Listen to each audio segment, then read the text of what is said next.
Ir ką, ir 3 valandas ta pompa. Jinai...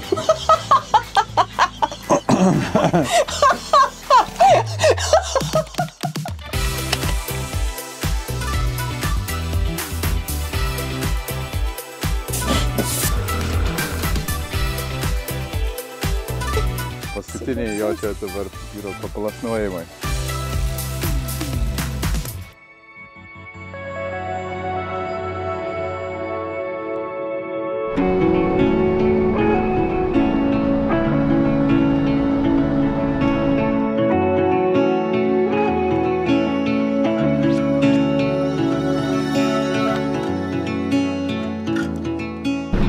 Važiuoja žmonės patamsi ieškoti aikštelių. Gerai, kad žinomos vietos yra.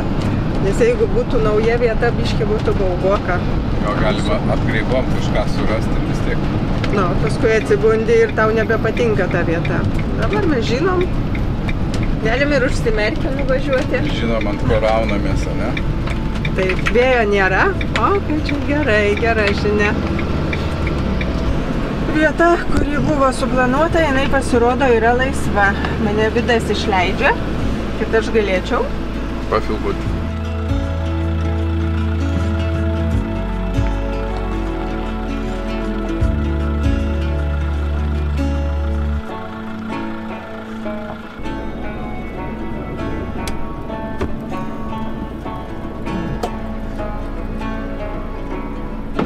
Oi, kaip šalta! Tik tai 0 laipsnių. Drėgmės daug, matai, prie jūros daug drėgmės yra. Labai, kaip gerai čia šilta. Viskas, jungiam varikliuką. Ir liko už tai tik šaldytuvas. O dabar 2 dienas ant akumuliatorių varysim. Ką, kursim lauželį. Taip, mėly žiūrovai, jeigu jums patinka, tai žiūrėkite toliau.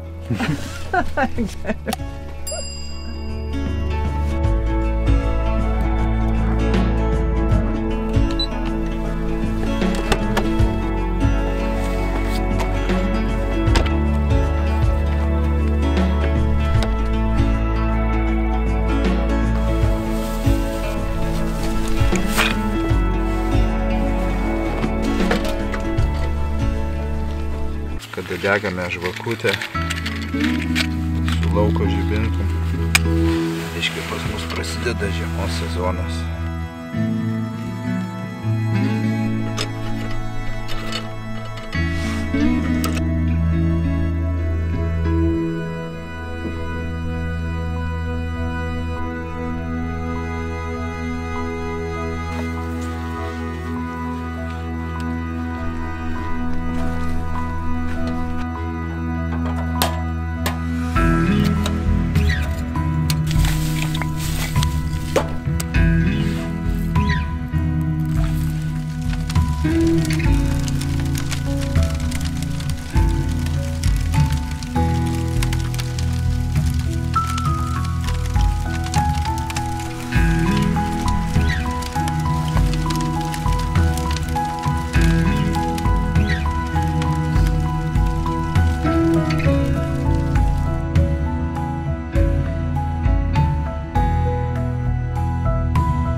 Per pievas, o tu jauti, kad čia ant kalno vėjo daug?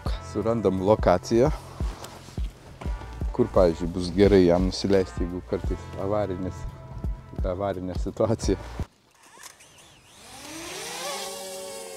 Opa. Daivai viski. Opa.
tebeskraido.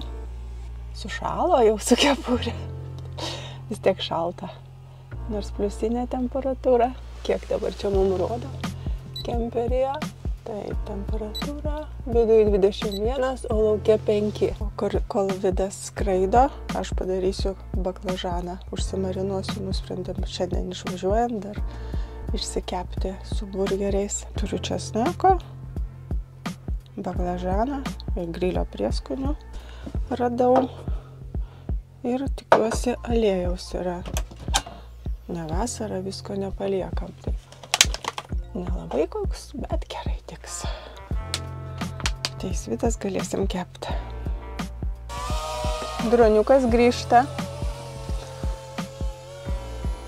Apskraidė viską Vidas čia.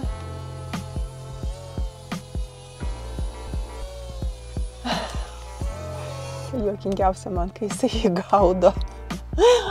Kažkodėl tai kaip gyvas daiktas. Bet kažkas jam nepatinka. Vėl jisai tą signalą duoda. Tai išsiaiškinsim, kas čia yra. Čia dabar, kad jisai žviegia, jau dabar motoriukas pakeistas. Bet dabar žviegia kita klaida. Čia yra jau dabar gyroskopo klaida. Jau dabar šitą reiktų keisti pagal viską. Bet jau tikrai nekeisim. Paskutiniai jo čia dabar yra papalasnuojimai. Tai va, prieš kiekvieną kelionę tai yra, jau mes esam gavę kažkokias tai pamokėlės, kad reikia įsipilti vandenį ir pasileisti. Jeigu viskas sistema pasileido, viskas veikia, tada, reiškia, kelionė įvyks ir mes galėsim praleisti savaitgalį. Ir pompa truputėlį Vida išgasino to, kad užgirdom įjungus pompą tokį garsą kitokį, negu būna visada. Nu, tai teko Vidui biškį, kad tu ten pasukinėjai truputėlį, taip? Pajunginėjau, ten kaip matė tą filtriuką, kuris šalia pompos, ten kažkokį, kad oras išeitų, nežinau, kažkokius atlikau tam tikrus judesius, ten viskas, tas garsas atėjo kaip įprasta ir tas vanduo pasileido. Nėra instrukcijos, visa bėda, mes kiek ieškojom apie tą priežiūrą pompos ir žiemos metu nėra, mes nieko, Adrijos knygose, kiek turime, mes nieko nesuradom apie tą pompos priežiūrą. Tai čia toksai minusas Adrijai, kad galėtų biški, kad per vėlų nebūtų. Instrukcija ateina per tavo kažkokias klaidas ir bet jos kartais kainuoja. Tavo patirtį. Žodžiu, jos, aišku, visada kainuoja ir nepigiai. Taip, bet tu atidarėjai spinteles visas, nes kadangi, kai mes anksčiau įjungdavom šildymą ir spintelės būdavo uždarytos, o atidarydavom mes, kai nuvažiuodavom tik tai. Ir visą laiką čia būdavo kondensatas, drėgmė visuose spintelės ir drabužiai kur. Tai ką mes padarėm? Šį kartą Vidas įjungė šildymą ir atidarė visas čia esančias spinteles, stalčius, viską. Ir tada labai maloniai viskas išdžiuvo iš karto. Nebuvo jokio kondensato. Ir visur ant senelių, visur būna. Ir rūbai tokie nemaloniai drėgni. Taip. Jo, kapas dar patalinę paskui atverti. Mes juos neišnešinėjom patalinės ir kai kurių drabužių žeminių, taip kad mums tenka juos. O jeigu baigiant ant galo tą temą, tai Daiva juokinga papasako tokį savo pokalbį su kolega darbe Norvegu. Ir papasako, ką jūs ten kalbėjote. Jo, jisai yra kemperistas, jisai jau seniai važinėja čia Norvegijai su kemperiu, jis turi integralą seną, bet tai nesmė, jis žinau, kad kiekvienais metais pastato žiemai, nuima numerius nuima tam, kad nereiktų mokėti draudimo. Jo, čia labai daug norvegai taip daro, kad didelė dalis konservuoja savo kemperius, kažkur vieni laukia, vieni angaruose, kažkur nuomoja, taip toliau.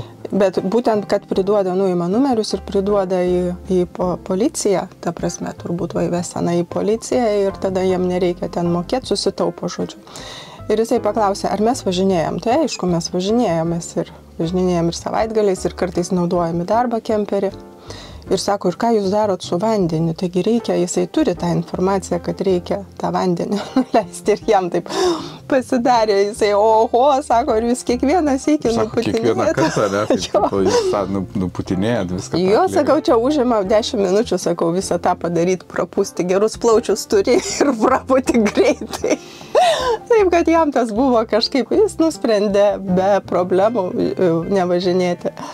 žiemą tam, kad nereiktų to vandenio nuleidinėti. Jisai taip ir nedarys, tipo, Ne, jis nenori, jis jau daugelį metų šiaip keliauja, jisai, kaip ten yra žvejys užkietėjęs, važinėja dažnai labai į šiaurę, žvejoja, bet jam tik tai sezonas yra šiltų metų laiku. Ir kaip daugumai norvegų, todėl kad, pavyzdžiui, spalio mėnesį visos vietos užimtos ir visi grupėse rašo, kad tai mūsų paskutinis išvykimas prieš pastatant kemperį žiemai. Bet yra, kas parašo, kad atvirkščiai aš žiemai pasiruošiau, užsidėjau naujus ratus žieminius, ten visą kitą įsidėjau grandinės, važinėsiu į kalnus, slidinėsiu ir visą kitą. Dar yra viena dalis, kuri kaip ir iš Lietuvos, kiek mes žinom, išvažiuoja į šiltus kraštus, spėja dar su vasariniam padangom įsėsti į keltus arba per kalnus, spalio mėnesį pravažiuoti iki pirmo sniego ir žiemoti išvyksta į Portugaliją, pavyzdžiui, ir Ispaniją, Maroką ir visur kitur. Irgi smagu, jeigu žmonės gali savo leisti tokią. Tai dabar mes ką naikinam maisto produktus likusius, nes šiandien mes jau išvažiuojame atgal, rytoj darbo savaitė prasideda, tai norim dar baklažaną užsilikusi iškepsim, atsivežėm burgerių, žodžiu, viską, kas yra jo čia užmarinuotas kažkaip. Kvepia skaniai. Česnakas visada kvepia. Dar tik tai neapsisprendėm, kaip mes kepsim. Jeigu malkas kūrensim, tai bus labai skanus kvapas. Tai jo, turbūt, kad ir kūrensim. Nedaug čia tų malkų reikia. Tada, jo, kadangi greitai temsta, tai mums jau reikėtų užsikurti ir kepti, pavalgyti. Jau temstant išvažiuosim, temstant. O tokie, matot, tokie mūsų yra paprasti ir, gyvenimiški rūpesčiai išsikepti baklažaną. Tai taip. Ne, mes jau dabar, kaip atsipūtę esame pilnai, todėl kad, tiesiog atvažiavom čia ilsėtis. Čia yra gyvenimas, toks kemperio savaitgalis, paprastas, be jokių rūpestis, kaip išsikepti baklažaną. Kokios yra malkų kainos parduotuviai. Tai truputį nustebau, kad dabar, atrodo, sumokėjo 120 kronų už tą ryšuliuką tokį pundelį tų malkų. Tai čia buvo, aš pamenu, kad buvo apie 80 kronų, 8 eurai, dabar gaunas beveik jau 12 eurų malkos. O jeigu tu savaitgalį atvažiuoji ir kepi, pavyzdžiui, 2 kartus ant laužo kažkokius kepsnius ar kažką, tai išeina, skaičiuojam, kad jau 12 eurų kainuoja tau vien tik tai malkas. O taip, viskas brangsta. I've been pushing away everybody I love. I don't know what to do. Need a sign from above. I just want to be somebody who knows how to behave, but I'm not even close. Won't you save me? Užteks šio karščio, užteks. Šitos tai gal reiktų per vidurį dėti. Ai, jo, gal. Duok tada man šakutę, jeigu tu ją turi, nes jie čia labai suolėjo. Šakutė kišenėje. Daug kišenio, ne? Čia yra ramybė, pasižiūrėk, visiškai dingo vėjas. Kodėl taip dažnai, kai mums jau reikia išvažiuoti, pasitaiso oras, pasidaro toksai superinis. Gerai, dedamės tada. Oi, dūmas koks. Bet šiaip yra žmonės, kuriems nepatinka labai dūmo kvapas, nemėgsta, kad rūbai įsigeria. O man tai smagu namo parsiveš dūmų kvapą. O tau? Jo, man čia kaip tokie gamtos kvepalai. Ir ant ugnies savo iškepk beleką, viskas skanu. Tas dūmo kvapas. Taip, va taip. Kaip aš mėgstu pajuokauti, ant ugnies iškepk nors ir kroksai bus skanus. Nebandėjai.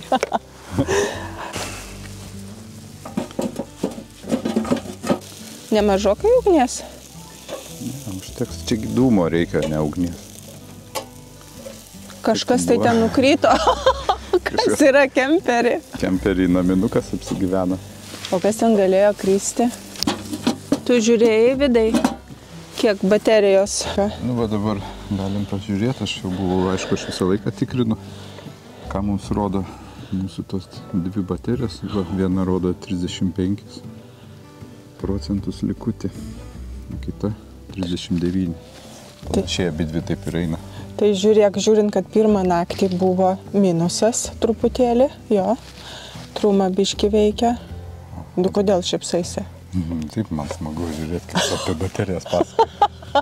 Aš ne apie baterijas, aš sakau, taip, kad buvo minusas, šalta. o paskui buvo pliusiukas ir viską krojom, visą laiką visus savo mobilius ir buvom, ką ten mes krojom, ir buvom inverterį įjungę, atrodo, fotoaparatą, tos baterijas krovėm. Nu, taip, va, naudojam, 2 paras mes stovim, atsipūtę. Ir beveik netaupė, aš net ir elektrą visur ir viską jungiau.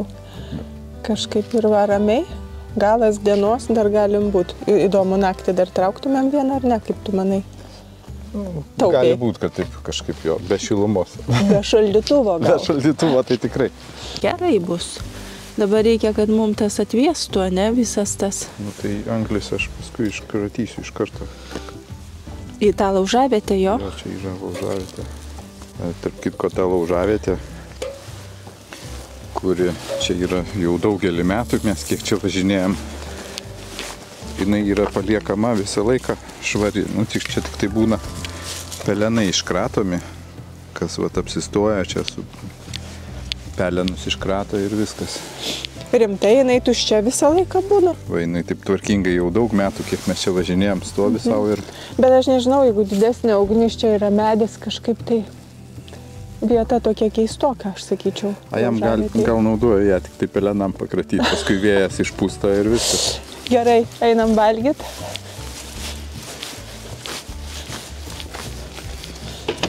Pradėsim išputinėti savo vamzdynus. Parašiai plaučius. Toks biškai prasidės ekstra darbas vėl, kaip visada. Na, ateik, valgysim. Čia tai jau šilta, čia jauku. Jo.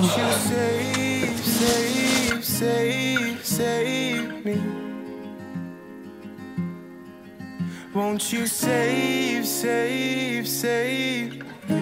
me? I am out here alone, 'cause there's nobody left. Praeitame mūsų vlogė, kur mes atrodo rodėm, kaip reikia nuleisti vandenį, dalinome savo patirtim. Tai sakėm, kad galima naudoti maišelį, bet maišelis, aš manau, kad tai čia yra kraštutinė priemonė. Jeigu tada neturi tu kažkokios pompos ar, reiškia, neturi ko po ranka, tada gali greitai ekstra išsigelbėti. O mes tai naudojam pompą šitam atveju. Ir aš paprasčiausiai su... Juostelė. Jo, aš paimu, kad išpūst. Va, žodžiu, aš neturiu kažkokio tai dar kol kas būdą sugalvojęs, kad čia kažkaip tai paprasčiau, bet paprasčiausiai va, užvinioju. Man va iškilo klausimas. Vieni sako, kad per vidurį reikia atidaryti tą kraną. Kiti sako, kad reikia atidaryti ant šalto prapūst ir dar prapūst ant karšto. Tai vat norėčiau, kad jūs pasidalintumėt, tai aš darau visaip. 3 pozicijas imk, į viršų, apačią ir per vidurį. Norėčiau, kad parašytumėt komentaruose, kaip jūs darot, kaip jums geriau. Tai eina ten vamzdynuose garsai.